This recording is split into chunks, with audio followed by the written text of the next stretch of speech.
The sun was just brushing the tops of the oak-covered hills. The gravel road crunched under our tires as we wound toward the lake. Rain had fallen the night before.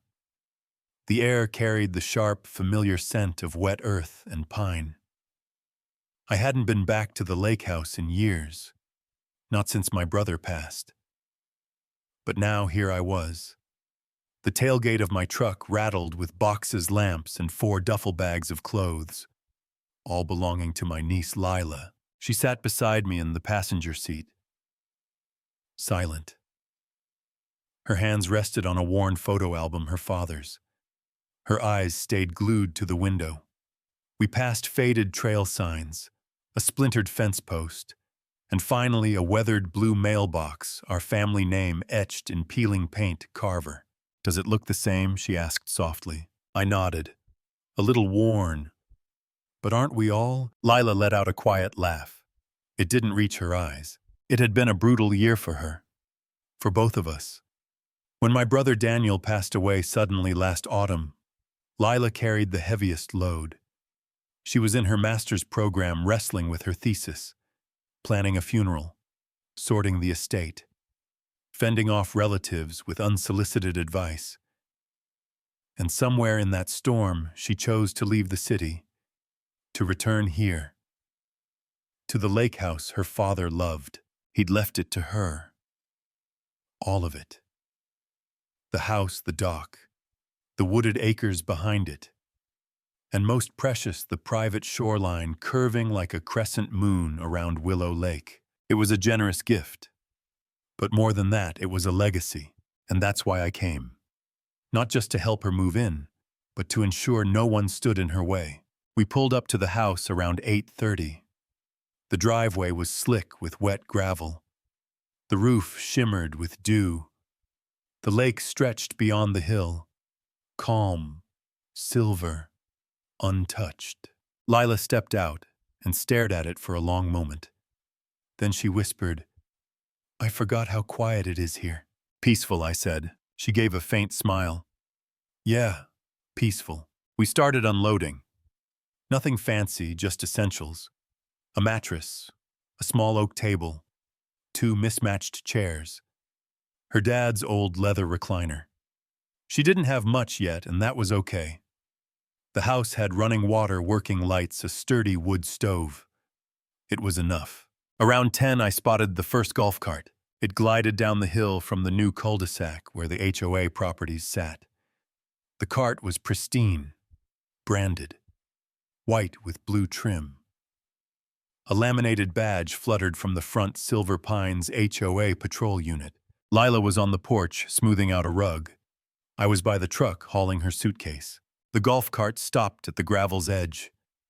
Out stepped a woman in her early 60s, thin, tightly wound, cropped silver hair, sunglasses perched high on her nose.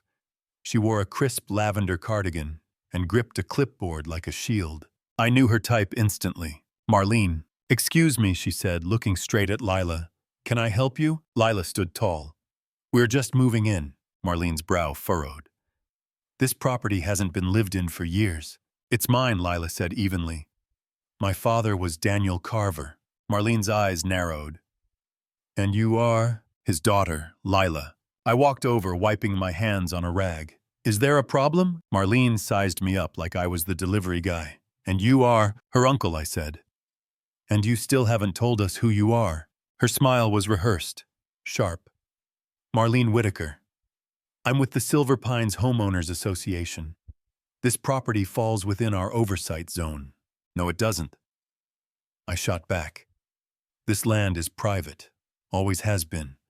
It predates your HOA's charter by at least 40 years. Marlene stiffened. "Be that as it may, we have authority over all lakefront activity.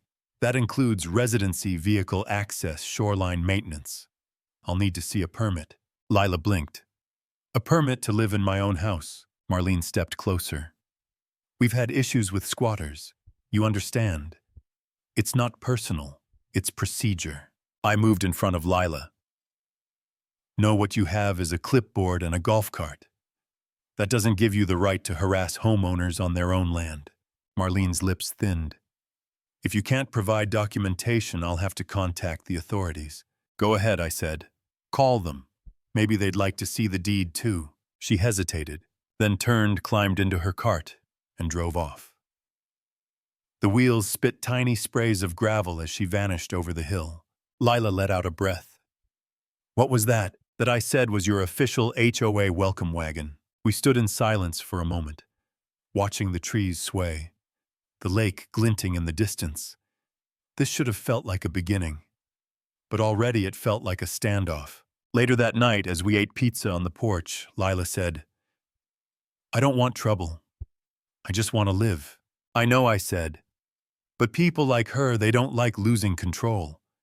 And you, Lila, you're a blank spot on their map. That terrifies them. She looked at me, eyes steady. Then they'd better get used to it. The next morning began with birdsong. Mist rose off the lake like steam from a forgotten teacup. It was one of those autumn mornings that felt frozen in time. Cool, quiet, perfectly still. Lila was in the kitchen unpacking mugs.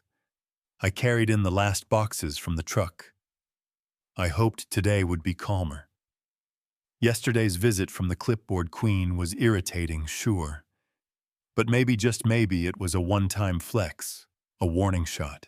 I should have known better. Around 9, we heard the hum of rubber wheels on gravel. Another golf cart. Slower this time. Deliberate. I peeked out the front window and saw her. Marlene Whitaker, not alone this time. With her was a man in a plaid vest and khakis.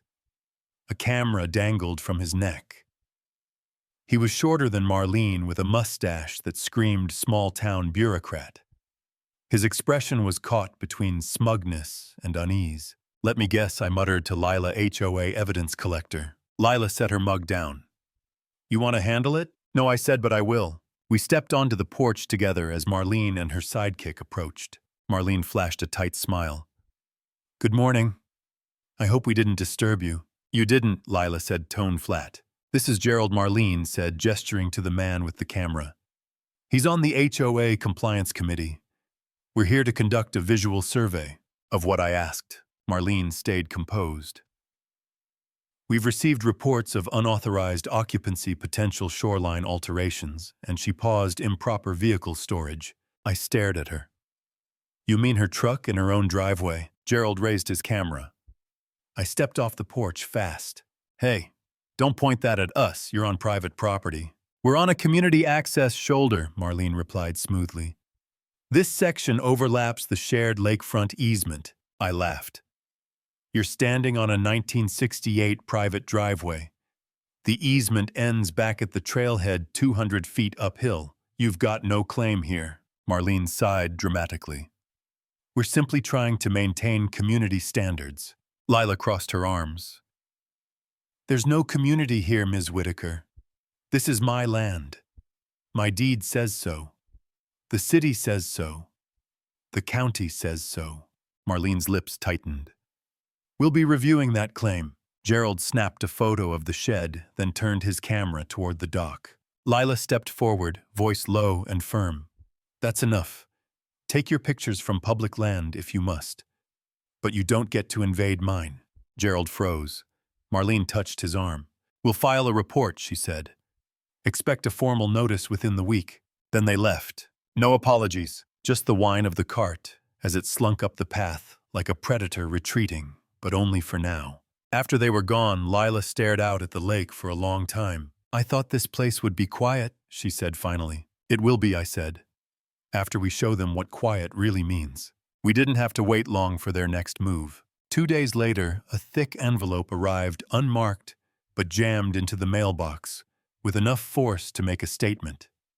Inside were 12 pages of violations, failure to register the residents, non-compliant dock structure, landscaping violations, and my favorite, visible clutter, which meant the 3 plastic bins we'd left near the back door. There was also a fine $500, due in 10 days. I was livid. Lila. She was calm, too calm. I'll handle it, she said, voice like steel. She pulled out the deed, made 4 copies, highlighted the parcel number, and underlined the clause not governed by or subject to HOA restrictions or covenants. Then she wrote a response, 3 paragraphs crisp and legal, sent by certified mail to the HOA board's address. She emailed a copy to the county records office just in case. That night we set up a trail camera near the woods where the cart had stopped. Hidden. Motion activated. Night vision. Just in case they snoop again, I said. Lila nodded. They will. She was right. The next morning, the camera caught Marlene walking the property's edge just after dawn, clipboard in hand, muttering into a Bluetooth headset. She stopped at the dock, scribbled notes, and left. 3 hours later, another envelope arrived. This time it wasn't a fine. It was a preliminary notice of legal dispute claiming unclear boundary lines and community access issues.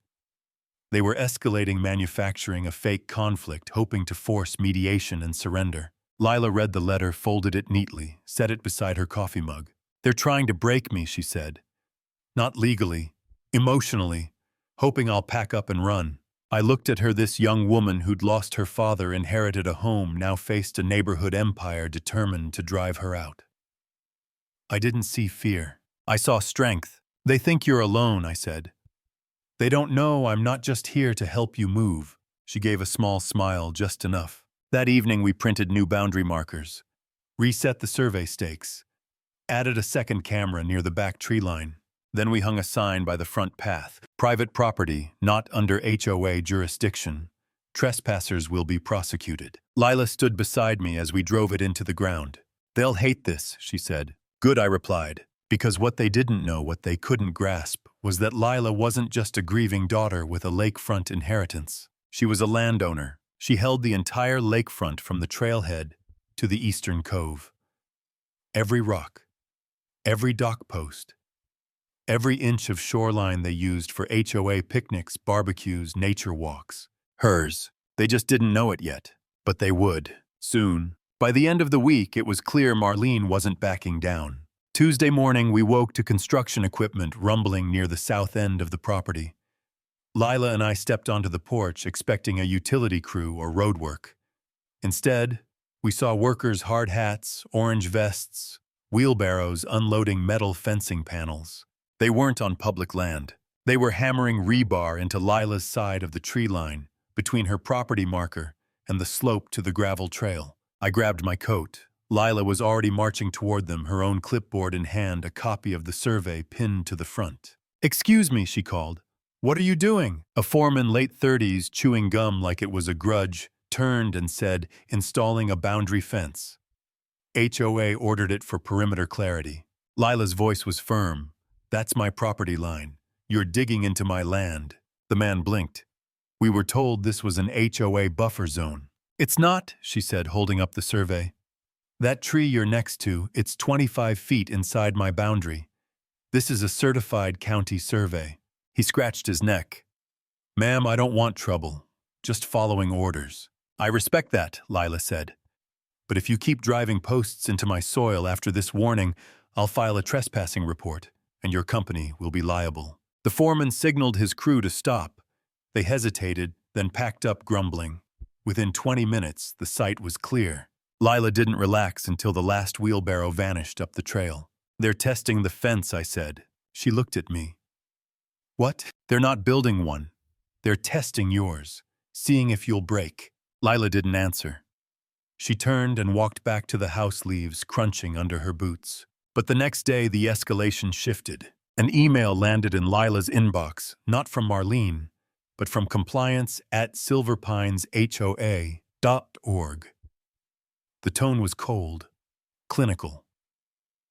It accused Lila of interfering with an approved community project and warned that further disruption of civic efforts could trigger legal review and enforcement actions. No signature, no name, just a header: compliance notice incident number 33-B. Lila read it aloud and shook her head. "They're trying to erase me, turn me into a case number." I sat at the table and opened my laptop. "Let's hit back," I said. "Legally." We spent hours drafting a formal cease and desist letter. I'd dealt with enough property disputes in my years with veteran services to know how to make it sting. We included the full legal parcel number and ownership records, a copy of the 1985 exemption ruling for the lakefront parcels, photos of the unauthorized work crew, a demand for a written retraction of all claims. A warning any further action will be treated as harassment, trespassing, and defamation. We sent it by certified mail and email, CC'd the county assessor, the sheriff's office, and a lawyer friend who owed me a favor. Then we waited. That night, Lila sat on the porch while I grilled burgers on the patio. She was quiet eyes fixed on the dark water where the moon danced like a silver veil. "They hate that I don't fold," she said softly. "They're used to people caving," I replied. "Most don't have the time, money, or fight to push back. But you're not most people." "I'm tired," she admitted. I set the spatula down. "You're allowed to be tired, but you don't get to quit. You're not just holding this line for yourself anymore." She looked over. "For who then?" "For every neighbor they've silenced." She didn't respond. She didn't need to. The next morning, we found a note pinned to the front gate. Not typed, handwritten. "You're disrupting the harmony we've fought to protect. Please consider leaving before this escalates." No signature, just a smudge, maybe coffee, maybe something darker. My pulse spiked. "This is a threat," I said. Lila didn't flinch. Then we go public. We called the local paper. A young reporter, Sophie, arrived that afternoon. She'd heard rumors of HOA disputes before, but nothing this fierce. We showed her everything, photos, emails, trail cam footage. She scribbled notes, asked sharp questions, and left with a promise. "I'll pitch it as a feature. People need to know." 2 days later, the article dropped. "She owns the lakefront, so why is the HOA after her?" It hit the community like a lightning bolt. Comments flooded in. "We've dealt with the same nonsense." Finally, someone stood up. About time the HOA got called out. Marlene's why I avoid the lake now. The HOA issued a bland no comment, but the damage was done. Lila's story had broken free into the open. That weekend, letters of support arrived. A woman, Clara, from 4 blocks away, brought homemade brownies and shared how she'd been fined for overly tall roses. A dad of 2 said he'd faced legal threats over his kid's treehouse. The HOA's grip, once ironclad, was cracking under the weight of truth. And Lila, she stood taller. Not just as the lakefront's owner, but as the first fracture in a system built on fear. By Monday, the lake was shrouded in a thin veil of fog, the kind that softens edges and blurs boundaries. But not intentions. Intentions left unchecked grow sharper. And that morning, Marlene decided to escalate. Lila had just stepped onto the dock, coffee in hand, when we heard a crunch of tires on gravel, then a voice cutting through the trees. "This is Officer Daniels, ma'am. I need to speak with you." We looked up to see a sheriff's deputy stepping from a cruiser at the trailhead. Marlene stood a few feet behind, arms crossed, lips curled in quiet triumph. No golf cart this time. She'd walked, dressed in all gray, like she meant business. "What now?" Lila murmured. I was already down the porch steps, grabbing my document folder. "Are you the property owner?" the officer asked Lila. "I am," she replied. "Officer, I'd like to report trespassing." Marlene interjected. "She's using the lakefront dock, which is shared property, and her residency is still under dispute with the HOA. Lila didn't waver. "This is my land. The dock is on my parcel. I have the deed and survey to prove it." Marlene scoffed. "With respect, anyone can print a document and call it a deed. We've seen fakes before." I stepped forward. "Officer, I'm Tom Carver, the homeowner's uncle and overseer of this property during probate. I have the certified deed from the county assessor's office and a signed affidavit from their legal team stating that Parcel 22K, including the shoreline and dock, is entirely outside the HOA's jurisdiction." He raised an eyebrow. "You have that with you." I handed him the folder. He flipped through it, eyes moving quickly, trained to spot nonsense. But when he reached the survey with highlighted coordinates, official stamp, and hand-drawn lake outline, he paused. "You're Lila Carver?" he asked. She nodded. "And this is your property?" "Yes, sir. I inherited it last year. The county transferred the title 7 months ago." He returned the folder and turned to Marlene. "Ms. Whitaker, unless you can produce documents that legally override a county deed, I can't act on your trespassing claim. Marlene's face reddened. She's not on the HOA registry. She's not in the HOA, he said calmly. But, ma'am, he interrupted gently, using police for civil disputes outside our jurisdiction isn't appropriate. If you keep making non-emergency calls for resolved issues that could be considered harassment. Marlene blinked stunned as if reality had slapped her. Lila exhaled slowly, shoulders easing for the first time in days. Thank you, officer, she said. He nodded. I suggest more signage and maybe a no-contact request if this persists. He glanced at Marlene. Have a good day. He drove off. Marlene didn't. She lingered. I'm not done, she said, staring at Lila. You should be, Lila replied. Marlene turned and walked away, not fast, not dramatic, just rigid, like she couldn't process the defeat. That night, Lila didn't sit on the porch. She sat on the dock, cross-legged, wrapped in a quilt hair in a loose bun. I brought her tea and sat beside her listening to the crickets. She called the police to my home, she whispered, still shaken, like I was some intruder. She called the police, I said, and they left on your side. Lila gave a faint smile. She'll come back. Then we'll be here. The next morning, Lila filed a complaint with the sheriff's department, not just for harassment, but for misrepresenting ownership in a police report. It wasn't criminal yet, but the officer said it'd be logged. We also met with a local attorney, Nora Blake, a calm, razor-sharp property law expert. She reviewed Lila's documents and said, "You're airtight. Legally. No question." She sent a cease and desist letter to the HOA board outlining misuse of police resources, false claims of jurisdiction, boundary violations, unauthorized surveillance, emotional distress. The letter set a deadline: cease all interference by month's end or face civil litigation. 3 days later, HOA members started whispering. We got nods from neighbors who'd once avoided us. An elderly man brought a pie and with shaky hands said, "They tried to find me for planting tulips too close to the road. Thank you for fighting." Lila paused, then said, "You don't owe me anything." He nodded. "I know. But they do." The HOA board didn't respond to the cease and desist directly. Instead, they sent a new letter, addressed to current occupant. Inside was one line: "You are disrupting the order of Silver Pines. You are not welcome here." No signature, no letterhead, just fear dressed as authority. We took it to Nora. She didn't blink. This is exactly what they shouldn't have done. She filed an emergency motion for a temporary protection order, not because Lila was in immediate danger, but because repeated anonymous targeted messages qualified as stalking under local law.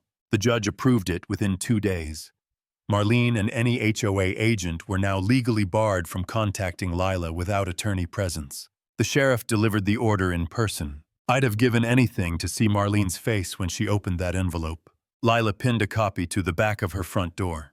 We were done waiting. Now the rules were ours. The next morning, the lake was smooth as glass. Mist hovered over the water, swirling in lazy spirals, giving the shoreline a dreamlike glow. If not for the yellow caution tape tangled in the brush, where the HOA tried to stake their fake fence, you might believe nothing had gone wrong here. But beneath the calm, something had changed. Lila stood on the dock, barefoot, sipping coffee. She was steady, but I could see her mind working, ticking like a clock behind weary eyes. She'd always been like that, even as a kid, watching before speaking, observing before acting. Her silence wasn't weakness, it was strategy. "I'm filing the land claim today," she said. "You already own the land," I replied. "I know," she said. "But I want the county to reaffirm the shoreline survey notarized filed public." I nodded. "Make it undeniable." "Exactly." We drove to town and met Nora. She'd prepared the documents, a request to reaffirm the parcel's shoreline designation and a notice of non-affiliation for the HOA records. That last part was key. It would state in ironclad terms that Parcel 22K was neither under nor accessible to the Silver Pines HOA. But then Nora pulled out something that stopped me cold. An original map, dated 1975. Hand-drawn in black ink on parchment edges yellowed with age. It showed the original divisions around Willow Lake before the HOA existed. And there, like a bold stroke across the northern shore, was Daniel Carver's land. Our land, all of it, from the trailhead at Pine Hollow to the eastern marsh bend. Every dock, every foot of shoreline, every tree shading benches or brushing the water. All parcel 22K, a private carve-out predating Silver Pines. This map, Nora said, is your trump card. Once we re-record it with the county and link it to Lila's deed, any HOA claim on the shoreline becomes fraudulent. Lila stared at the map, jaw tight. How did they not know? Nora chuckled. Oh, they knew. Marlene's not ignorant. She's entitled. That's worse. She thought you'd never fight back. We left the courthouse that afternoon with the refiled deed, re-recorded survey, and a stamped notice that declared without ambiguity the entirety of Parcel 22K, including all shoreline structures and access points, is under the sole ownership of Lila Marie Carver. No portion is subject to HOA covenant's jurisdiction or use. That evening, Lila posted the document in her front window by the door and on a post near the trail. And then, for good measure, she nailed one at the lake entrance, right where Marlene had called the police. But she wasn't done. She wrote her own letter. Not to the HOA, but to every Silver Pines resident. Nora polished the wording. It was clear, direct, unignorable. To the residents of Silver Pines, I'm Lila Carver. I own the northern shoreline of Willow Lake, including the private dock and surrounding acres known as Parcel 22K. This land is not part of your HOA. I don't pay dues. I don't vote in your meetings. I don't follow your rules. And I never will. I've been harassed, threatened, falsely accused of breaking standards that don't apply to me. I've been photographed without consent, sent anonymous threats reported to the police on false grounds. That stops now. Any attempt to enter my property without permission will be treated as trespassing. Any letter, fine, or verbal order from your board will go to my lawyer. I'm not leaving. I'm not hiding. This land is mine. And I suggest your board remembers that.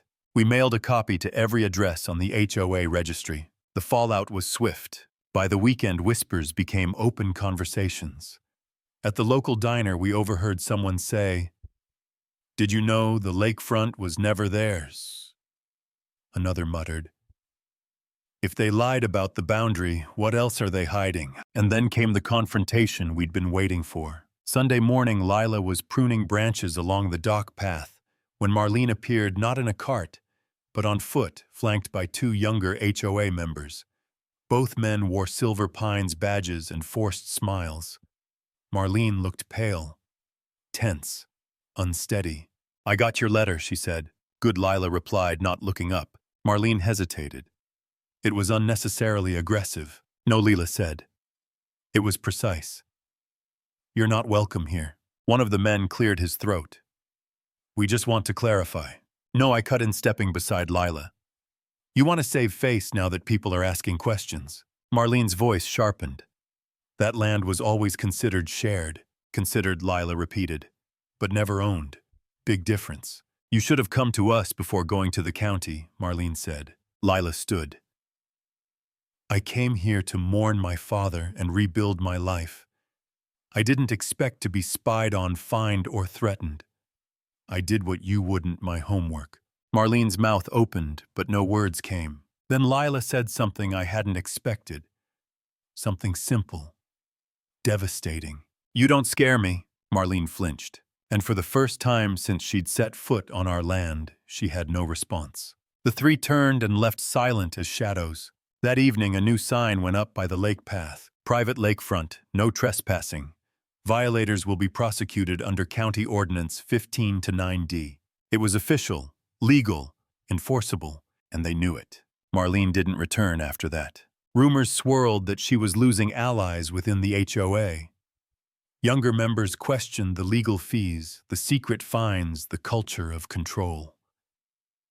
A few emailed Lila privately apologizing. She didn't reply to all of them. She didn't need to, because now she didn't just own the lake. She owned the truth. And in a neighborhood ruled by fear, that made her the strongest person around.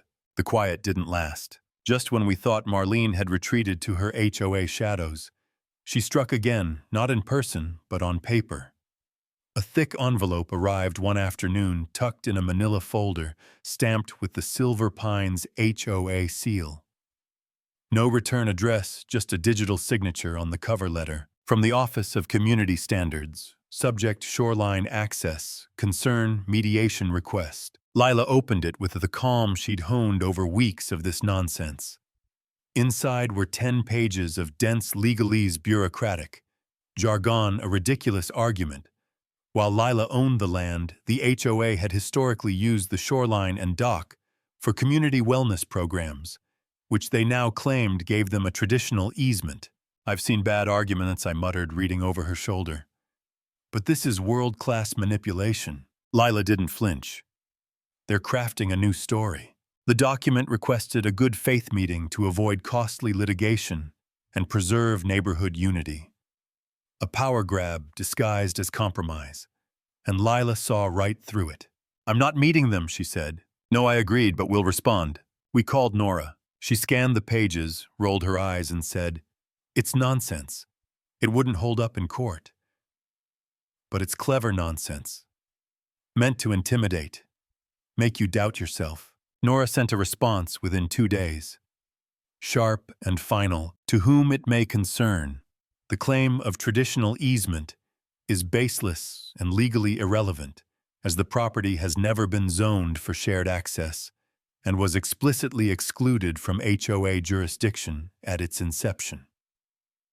Any further attempts to fabricate claims or coerce my client into surrendering property rights will result in immediate legal action for harassment, defamation, and abuse of process. This is your final warning." The next day, someone tore down Lila's no trespassing sign. Not just removed it, ripped it from the ground, snapped the post, dumped the pieces near the fire pit. We called the sheriff again.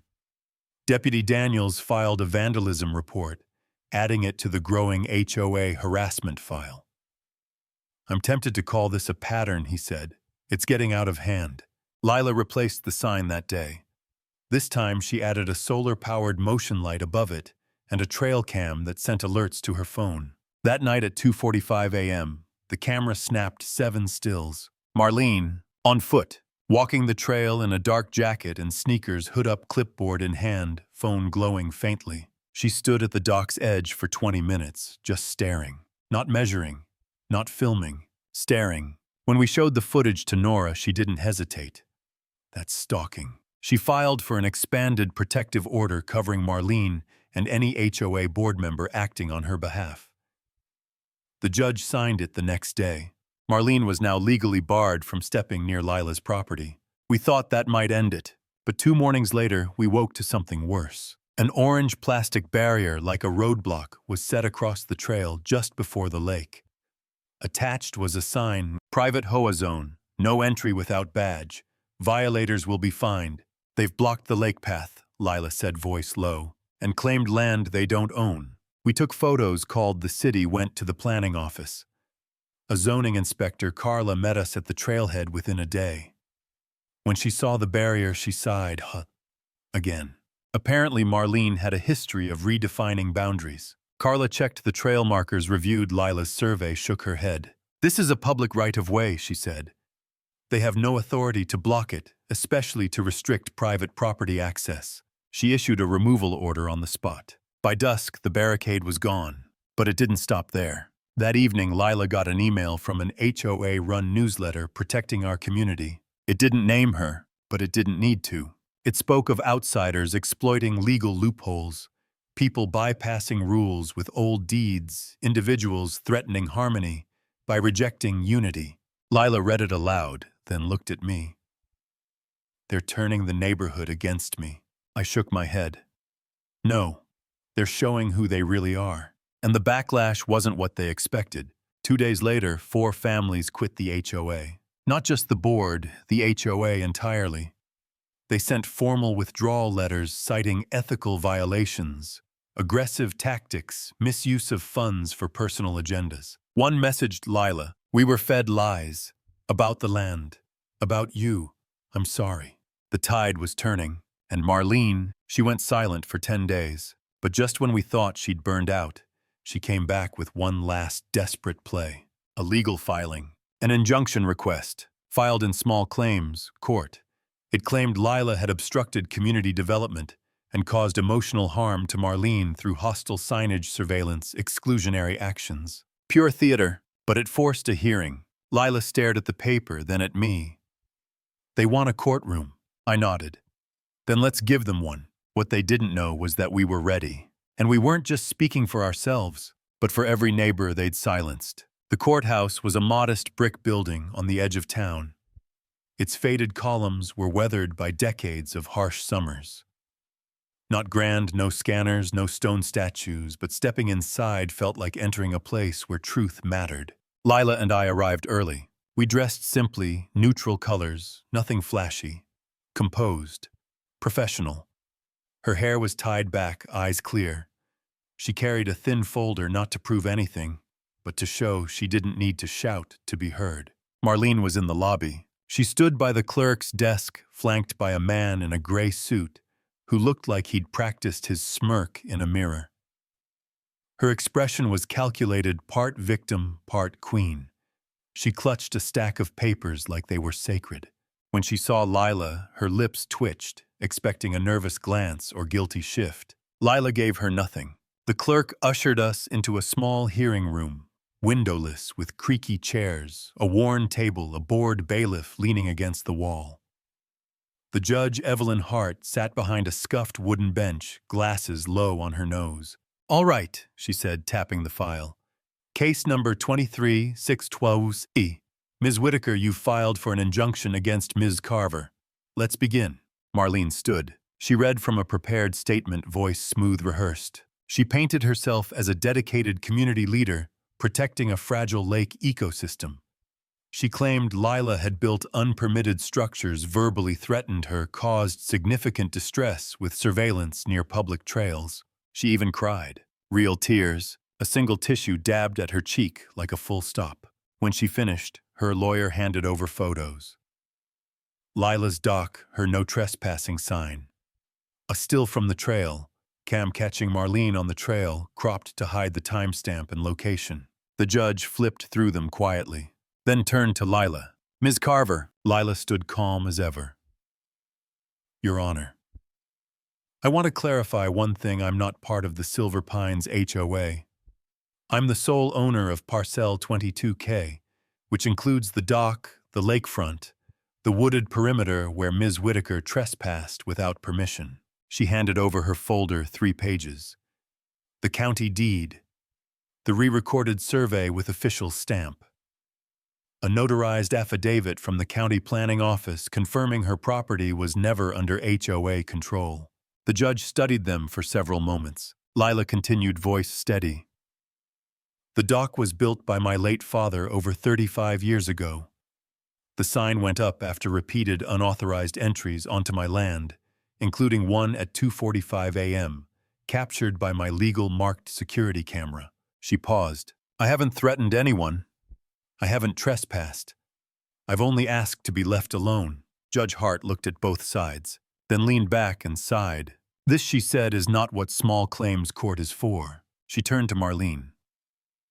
"Ms. Whitaker, you lead a homeowners association. You're not law enforcement, not a zoning officer, not entitled to control land outside your association's scope. Do you understand?" Marlene's lawyer started to speak, but she raised a hand. "No, sir. I don't care about HOA politics. I care about facts." She looked at Lila. "Ms. Carver, your documentation is clear and complete. I see no basis for the injunction. This court denies the motion and issues a formal warning to the plaintiff for misuse of civil procedure." Marlene's jaw dropped. Her lawyer whispered something. She didn't respond. She sat stunned. The judge stood. "We're done." And just like that, it was over. Outside the courthouse, Lila exhaled. Not triumphantly, just peacefully. "She tried to make me the villain," she said quietly. "To turn her abuse into my crime. She failed," I said. "No," she said. "She exposed herself." That afternoon, word spread. A neighbor, Harold, a retired principal, posted on the community forum, "Just left the hearing. Judge shut it down. This isn't how we treat neighbors." It got over 100 replies. That evening, 4 residents showed up at Lila's porch with a petition. They weren't asking for anything. They were offering. "We want to recall the HOA board," one said. "Officially. We need 30 signatures. We've got 22. Lila looked stunned. "I'm not even a member." The woman smiled. "Doesn't matter. You started this. We're finishing it."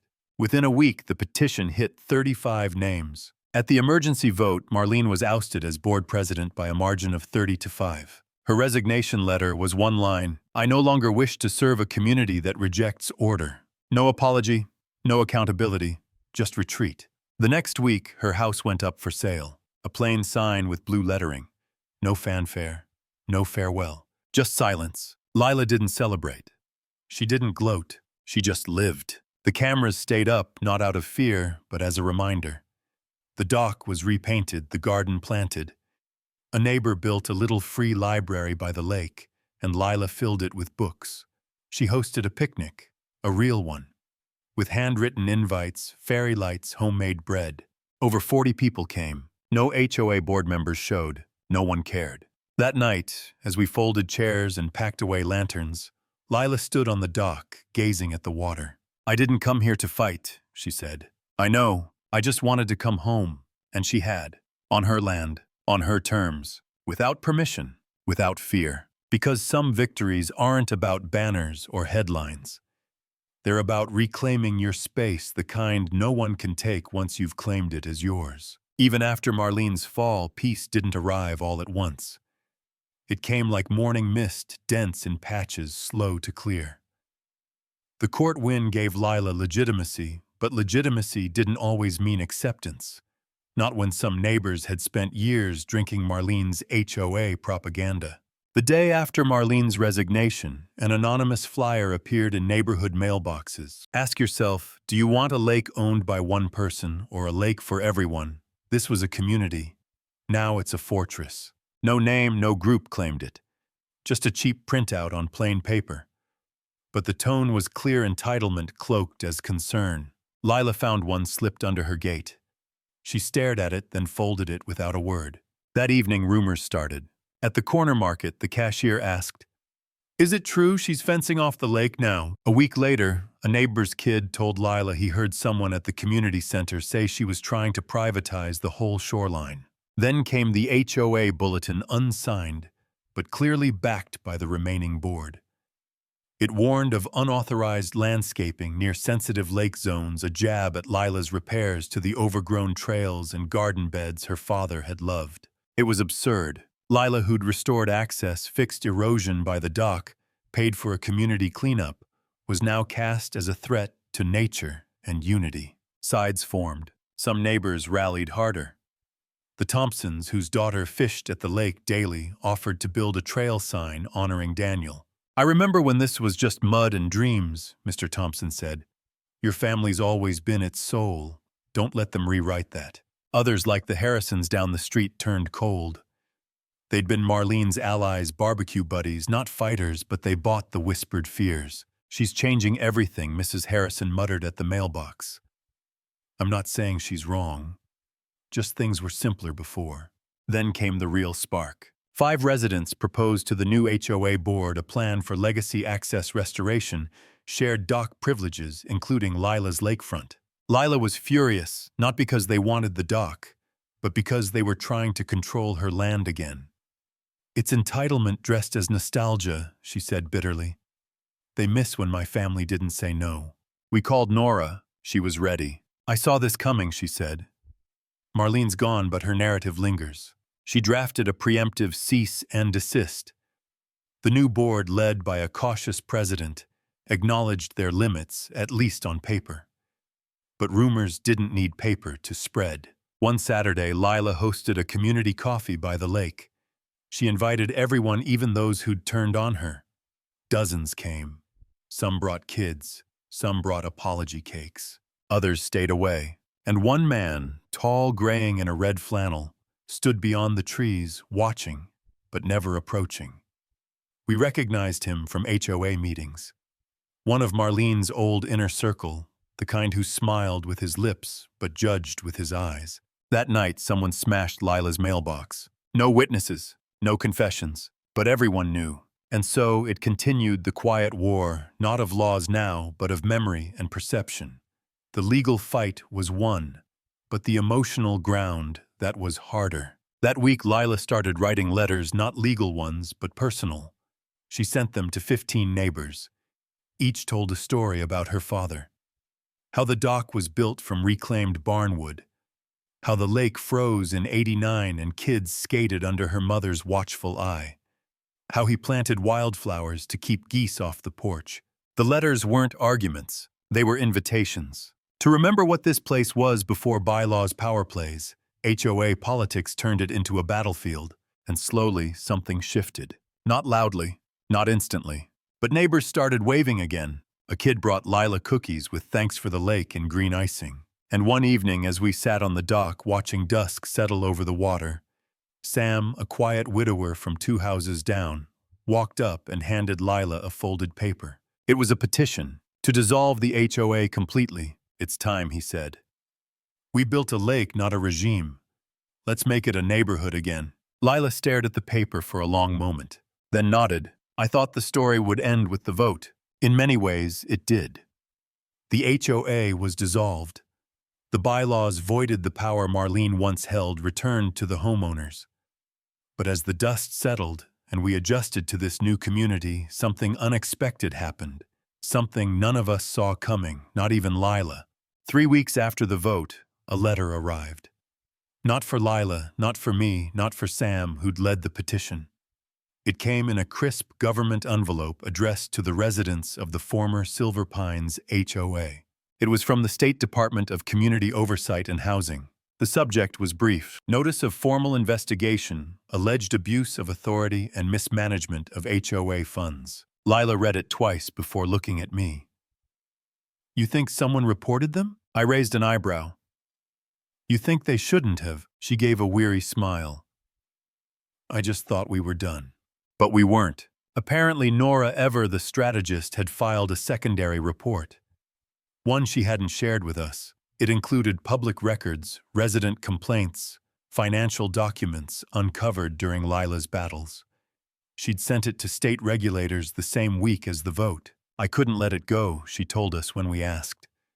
Dissolving the HOA stopped the harm. But what about those hurt before? So the state opened a case. It wasn't just Marlene under review. Several former board members were named. The investigation covered unauthorized fines over the past 6 years, misuse of HOA funds for legal threats and surveillance, coercive enforcement, including homeowner intimidation, shady contracts with Marlene's brother's landscaping firm, and most damning false claims of jurisdiction over private land, Lila's. At first we thought it'd be a paper review, a formality, but then investigators arrived. No drama, no suits or badges, just 2 quiet, sharp-eyed civil agents in polos and khakis, clipboards in hand, asking to walk the lakefront and talk to residents. Lila met them with steady eyes and a box of organized documents. I've kept records since the first fine, she said. They sat with her for hours. She told them everything: the threats, the fines, the false notices, the vandalism. How Marlene weaponized compliance and painted her, the rightful owner, as a troublemaker. They took notes, asked questions, nodded often. When they left, they thanked her and said, "We'll be back." And they were. Over 2 weeks, they visited nearly 15 households. Some didn't talk. Some weren't home. But many more than we expected shared years of frustration. Mrs. Chen, a quiet woman who rarely spoke at meetings, told how Marlene threatened fines unless she removed a wind chime for violating sound aesthetics. Sam revealed the HOA charged him twice for a fence panel, once in fees, once as a violation fix. Even the Harrisons, once Marlene's allies, admitted paying $900 in nuisance fines over 4 years, with no clue where the money went. Piece by piece, a larger picture emerged. It wasn't just arrogance. It was a system. A polished scam cloaked as order.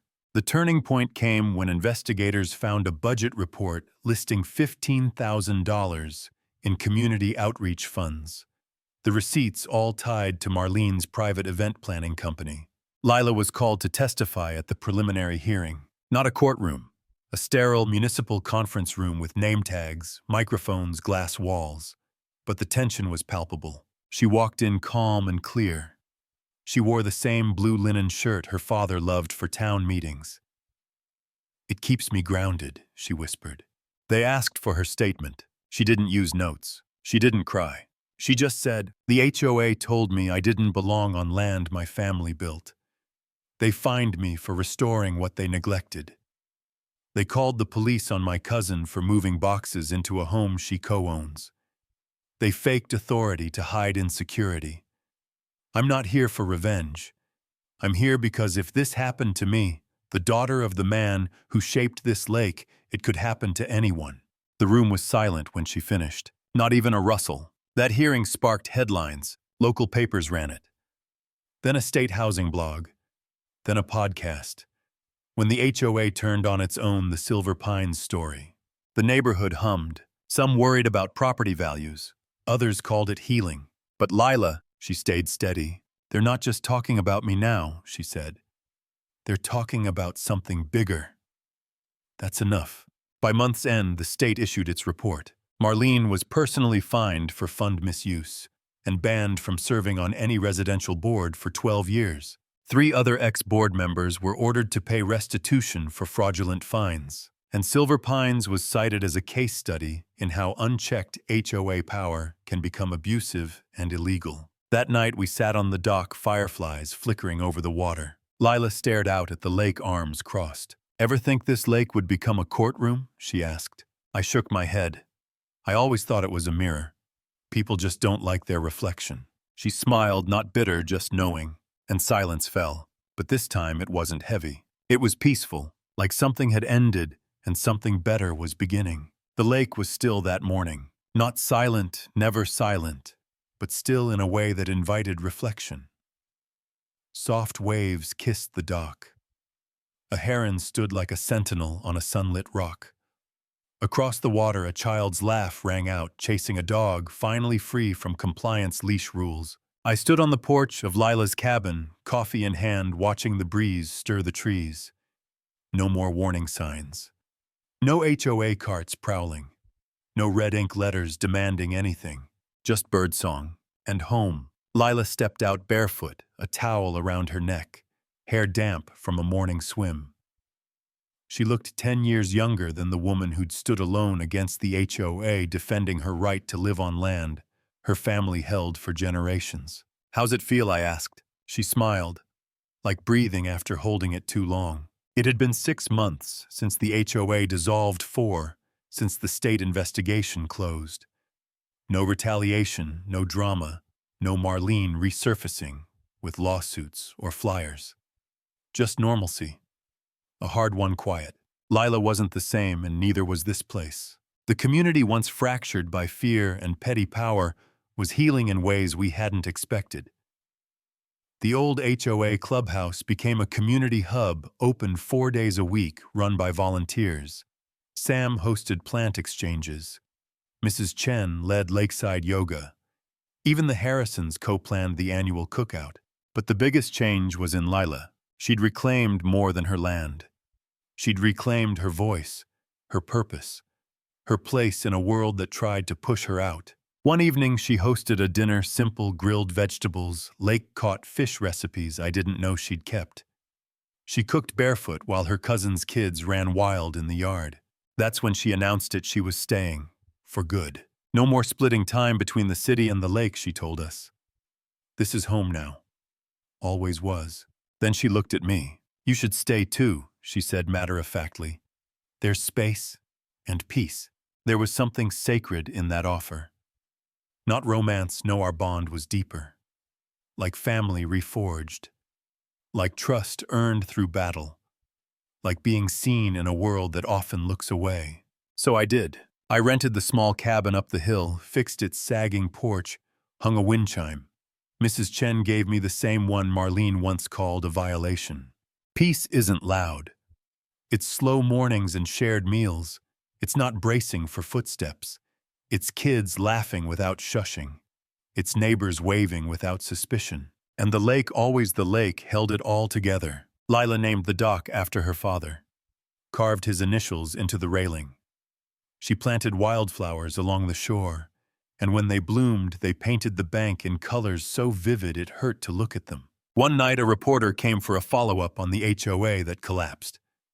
He asked Lila if she had regrets. She thought for a long moment, only that I waited so long to stop apologizing for existing. That quote became the article's headline. Months passed, then a year. The land healed, the people healed, and one by one the scars of fear, warning signs, metal stakes, motion sensors faded from properties like old wounds. Even Marlene, wherever she was, became just a name we mentioned with a headshake, not a clenched fist. I sometimes saw Lila walking the lake path at dusk, barefoot, humming. I never interrupted those walks. I didn't need to. We had time now. No legal deadlines, no board meetings to dread. Just time and love and something stronger, freedom. One summer afternoon, Lila's cousin, the one Marlene had called the police on, returned with a baby in her arms and a new husband at her side. They stood on the dock barefoot like Lila and said, "We want to raise our family here." Lila took the baby and nodded toward the water. "Then teach them," she said. "Teach them to protect what's sacred, even when no one else sees it yet." The breeze stirred, the chimes sang softly, and the lake reflected a sky so blue it felt like forgiveness. That was the true ending. Not the vote, not the headlines, but this, a woman who refused to be erased, a community that rediscovered its heart, a quiet piece of earth reclaimed by those who chose kindness over control, and a lake vast and still that bore witness to it all.